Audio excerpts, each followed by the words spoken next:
যেহেতু ডোনাল্ড ট্রাম্পের যে আলটিমেটাম যেটা দেওয়া ছিল এই যে ইরানের কাছে, সেটা কি যে 48 ঘন্টার মধ্যে যদি তারা ওই যে খুলে না দেয়, হরমুজ প্রণালী খুলে না দেয় অথবা কোনো চুক্তি টুক্তি না করে, তাহলে তাদের ওপরে একেবারে জাহান্নামের আগুন নেমে আসবে। এবং সেটা কিন্তু অলরেডি শুরু হয়ে গেছে। কারণ হচ্ছে যে ইরান সেটা প্রত্যাখ্যান করছে, এবং প্রত্যাখ্যানকারী করেনি, উল্টে ঔদ্ধত্য সহকারে 10টা দফা নিয়ে হাজির হয়ে বলছে যে এটা করতে হবে, এটা করলে দেন চুক্তি টুক্তি করা যেতে পারে। বাট ইরান যে কাজটা করতে চাচ্ছে তার দাড়ি সাহিত্রী সব ঠিক রেখে, অর্থাৎ সে যা যা করতেছিল, যেমন যে মিসাইল প্রজেক্ট এটা টিকে থাকবে, পারমাণবিক প্রজেক্ট এটা টিকে থাকবে, অর্থাৎ অস্ত্র বানানোর যে প্রজেক্ট এটা টিকে থাকবে, এবং একই সঙ্গে ওই যে বিভিন্ন যে প্রক্সি বাহিনীকে অস্ত্রপাতির ট্রেনিং এগুলো দিয়ে যে ইসরায়েলকে ব্যতিব্যস্ত রাখতো এবং অন্যান্য যে আরব দেশগুলোকে ব্যতিব্যস্ত রাখতো, এগুলো সবই ঠিক রেখে তার সাথে চুক্তি করতে হবে। তো আমেরিকা এই ঔদ্ধত্য কি সহ্য করবে বলেন? আমেরিকা হলে পৃথিবীর এখন 1 নম্বর পরাশক্তি, তাই না? তার অস্ত্রপাতির সম্ভার বিশাল, কোনো শেষ নাই। তো সে ইরানের মতো এই ধরনের একটা দেশের, থার্ড ওয়ার্ল্ড কান্ট্রির একটা দেশের এই ঔদ্ধত্য কি মেনে নিবে? ইরান যেমন গোয়ার তুমি দেখাচ্ছে, তার বোঝা উচিত যে ইরান যদি গোয়ার তুমি দেখায়, সেক্ষেত্রে আমেরিকারও মারাত্মক ইগো আছে, তখন একটা এসপার ওসপার কিন্তু হবে। এবং সেটা কিন্তু অলরেডি শুরু হয়ে গেছে। এই যে এখানে ভিডিওতে কিন্তু দেখাও যাচ্ছে আমেরিকা এবং ইসরায়েলের অন্তত মিনিমাম 100টা বিমানেরও অধিক বিমান, সেই সাথে B2 যে স্টিলথ বম্বার, তারা মানে সমস্ত বিমানগুলো তাদের অস্ত্রপাতি বয়ে নিয়ে গিয়ে একটার পর একটা বিভিন্ন জায়গায় আক্রমণ করছে। এবং যেটা আমি খবরে দেখলাম যে এই ইরানের যে ব্রিজগুলো আছে, ব্রিজগুলো উড়ায় দিচ্ছে, তারপরে তেলের ডিপো যেগুলোর কথা বলা হয়েছিল না, সেগুলো উড়ায় দিচ্ছে। এবং এই সাথে নতুন একটা জিনিস যুক্ত হয়েছে, অর্থাৎ ইরানকে পুরা পঙ্গু করে, মানে পুরা ধ্বংস করে দেওয়ার জন্যে ইরানের যে ওই যোগাযোগ অবকাঠামো, বিশেষ করে যে রেলপথ, এই রেলপথগুলাকে বিভিন্ন জায়গায় ধ্বংস করে দেওয়া হচ্ছে, অর্থাৎ যাতে করে রেল সড়ক মানে চালু না থাকে এবং রেল যোগে কোনো সৈন্য বা অস্ত্রপাতি এখান থেকে ওখানে পরিবহন করতে না পারে। এই কাজটা কিন্তু করা হচ্ছে অলরেডি। কিন্তু ইরানে এখন আক্রমণ গোয়িং অন, অর্থাৎ এখনও চলমান, শেষ হয় নাই। একের পর এক ধ্বংস করে দেওয়া হচ্ছে, মানে পুরা একেবারে যে বলছিল না যে প্রস্তর যুগে ফেরত পাঠাবে, ইরানকে কিন্তু সেই প্রস্তর যুগে ফেরত পাঠানোর কাজে চলছে। আজকে যদি শেষ না হয়, তাহলে এরপরে কালকে আবার শুরু করবে। মানে এখন হচ্ছে কি পুরো এইগুলো লড়াই, এখন এসপার ওসপার হবে, মানে অল আউট অ্যাটাক যেটাকে বলা হয়, যে এর একটা চূড়ান্ত হবে। ইরান যে উদ্ধত্ত দেখিয়েছে, এরপরে আমেরিকার, বিশেষ করে ডোনাল্ড ট্রাম্পের মতো মানুষের পক্ষে তো এটা টলারেট করা একেবারেই অসম্ভব, তাই না? অন্য কোনো প্রেসিডেন্ট থাকলে হয়তো একটু এদিক ওদিক সেদিক করতো, বাট ডোনাল্ড ট্রাম্প তো মারাত্মক লোক। সে তো ইরানের মতো এরকম পুচকি একটা দেশ এবং শক্তির এই ঔদ্ধত্য তো মেনে নিবে না, তাই না? এবং সে কিন্তু অলরেডি এই আক্রমণ শুরু করার আগে একটা টুইটও দাখিল করছে, দেখলাম, টুইট না, তার ওই যে ট্রুথ সোশ্যালে সে একটা তার পোস্ট দাখিল করছে, আমরা সেটা একটু দেখি। ডোনাল্ড জে ট্রাম্প এই যে কি পোস্ট দাখিল করছে তার ট্রুথ সোশ্যালে, আমরা সেটা একটু পড়ে শুনি। A whole civilization will die tonight, never to be brought back again. Whole civilization মানে একটা পুরো সভ্যতাই আজকে মানে আজ রাতে পুরা মৃত্যুবরণ করবে। এই সিভিলাইজেশন মানে কি? এই সিভিলাইজেশন মানে হলো যে ইরানের শিয়া রেজিম, অর্থাৎ ওরা যে একটা শিয়া ইসলাম ধর্মীয় একটা মানে সভ্যতা তৈরি করতে চাইছিল, সাম্রাজ্য তৈরি করতে চাচ্ছিল, সেটাকেই আজকে একেবারে হত্যা করা হবে, মানে ধ্বংস করে ফেলা হবে। এবং এটা আর কোনো দিনও ফিরে আসবে না, অর্থাৎ এমন পর্যায়ে এদেরকে পৌঁছে দেওয়া হবে, সেখান থেকে তারা 1000 বছরও ফিরে আসতে পারবে। তারপরে কি বলছে? I don't want that to happen but it probably will. Donald Trump বলছে, আমি এটা আসলে চাই না করতে, কিন্তু এটা সম্ভবত হতে যাচ্ছে বা হবে। However, now we have a complete and total regime sense where different, smarter and less radicalized minds prevail. Maybe something revolutionary, wonderful can happen. Who knows? এই জায়গায় আসলে মনে হয় যে ডোনাল্ড ট্রাম্পের একটু সমস্যা আছে, আসলে যেটা মুসলমানকে এখনও চেনে নাই। বললো না যে যাই হোক, মানে বলছে যে এখন টোটাল রেজিম চেঞ্জ হবে এবং তার পরিবর্তে একটা স্মার্টার এবং লেস রেডিক্যালাইজড, মানে কম মৌলবাদী লোকজন হয়তো টিকে যাবে এবং তারাই হয়তো এই মানে বৈপ্লবিকভাবে ক্ষমতা আসবে ইরানে, এরকম বুঝাতে চাচ্ছে। কিন্তু এখানে আমার মনে হয় যে একটি সমস্যা আছে। মুসলমানদের সমস্যা হলো যে তারা যেহেতু ছোটোবেলা থেকে আসলে রেডিক্যালাইজড হয়ে যায়, বিশেষ করে মুসলিম দেশগুলোতে তো তাই, একেবারে ছোটো বাচ্চা বয়স থেকেই। পরবর্তীতে যতই সে পড়াশুনো করুক, কলেজ বিশ্ববিদ্যালয়ে যাক, এমনকি পশ্চিমা দেশেও যাক, ওই রেডিক্যালাইজেশন থেকে তারা আর মুক্তি পায় না। এই যে আমেরিকা, ইউরোপ, কানাডা, অস্ট্রেলিয়া, বিভিন্ন দেশে অনেক শিক্ষিত মুসলমানই তো আছে, but they are more radicalized than the people radicalized in original Muslim country. মুসলিম কান্ট্রিতে বসবাসরত যে সমস্ত লোকজন আছে তারা যতটা মৌলবাদী, আমার কাছে পশ্চিমা দেশে আসা শিক্ষিত যে মুসলমানগুলো তাদেরকে আরও বেশি মৌলবাদী মনে হয়। এবং এটার কারণ হলো, আমার কাছে আমি যেটা পরীক্ষা নিরীক্ষা করে দেখছি, এটা আসলে আইডেন্টিটি ক্রাইসিসের কারণে হয়।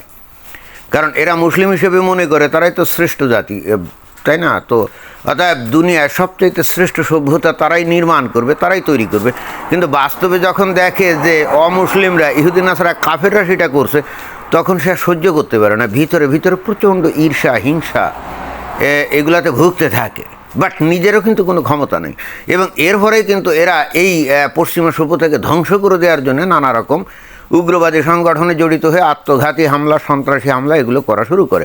অর্থাৎ পশ্চিমা দেশে আসা 100 জন শিক্ষিত মুসলমান, তার মধ্যে অলমোস্ট 90% আরও বেশি রেডিক্যালাইজড হয়, হয়তো 10 জন উদার হয় পরিস্থিতি সাপেক্ষে। আমার পর্যবেক্ষণ এটাই বলে। তারপরে বলছে যে we will find out tonight one of the most important moments in the long and complex history of the world. 47 years of extortion, corruption and death will finally end. God bless great people of Iran.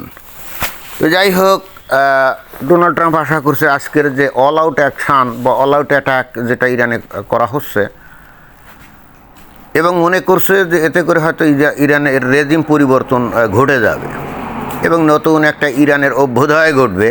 আমার কাছে তা মনে হয় না। কারণ ওই যে যত কথাই বলুক, ওই যে কিছু লোক হয়তো ইরানে তারা মুক্ত, উদার, হয়তো গণতন্ত্র মনা হতে পারে। আমি যদি ধরি যে এটা 50-50, হ্যাঁ, মানে 50% ইরানিয়ানরা হয়তো এরকম হয়ে গেছে, সো হোয়াট। তারপরেও 50% যদি রেডিক্যালাইজড পিপল থাকে, তো তারা কি ক্ষমতা থেকে ছাড়বে নাকি? না, তারা তো আসলে জীবনকে পরোয়া করে না। And this is the problem of fundamental people, radicalized people, fanatic people, because they don't care of their own life, and that's why they don't care of their family life, they don't care of their country, they don't care of their community people. এটাই, যে নাকি নিজের জীবনকে পরোয়া করে না, সে তো দেশ, জাতি, তার পরিবার কাউকে কেয়ার করে না। সে তো নিজে না মরা পর্যন্ত তার রেজিমের কোনো চেঞ্জ হবে না। তো এখন ডোনাল্ড ট্রাম্প কি এখন এই ইরানে এই যে এখনও আইআরজিসির যে লক্ষ লক্ষ সদস্য রয়ে গেছে, তাই না, এবং এদের হাতে অস্ত্রপাতি সব কিছু, এদেরকে ইচ অ্যান্ড এভরিবডি এদেরকে খুঁজে বের করে কি হত্যা করা সম্ভব? অতএব ধরা যাক ইরানের অর্থনৈতিক অবকাঠামো, রেল সড়ক, শিল্প, কলকারখানা, ইন্ডাস্ট্রি, তেলের ডিপো সব ধ্বংস হয়ে গেল, সো হোয়াট। এরা তো আসলে ইহজগতের পরোয়া করে না। কাকে ভয় দেখানো হচ্ছে? যারা নাকি ইহজগতের পরোয়া করে তাদেরকে এই ধরনের ভয় দেখালে তারা ভয় পেতে পারে, বা এই ধরনের ধ্বংস করে দিলে তারা ভয় পেতে পারে। But they don't care of the earthly life, and that's why they don't care of their economy. No, দরকারে তার ঘাস খাবে, গুহায় থাকবে এবং সেখানে থেকে আল্লাহ বিল্লাহ করবে। তাদের ব্রেন তো কমপ্লিটলি ডিস্টর্টেড। এই যে ইরানের এই যে আইআরজিসির যারা সদস্য, এরা তো বয়স কত, 40, 45, এরকম 50, 55 এরকম না?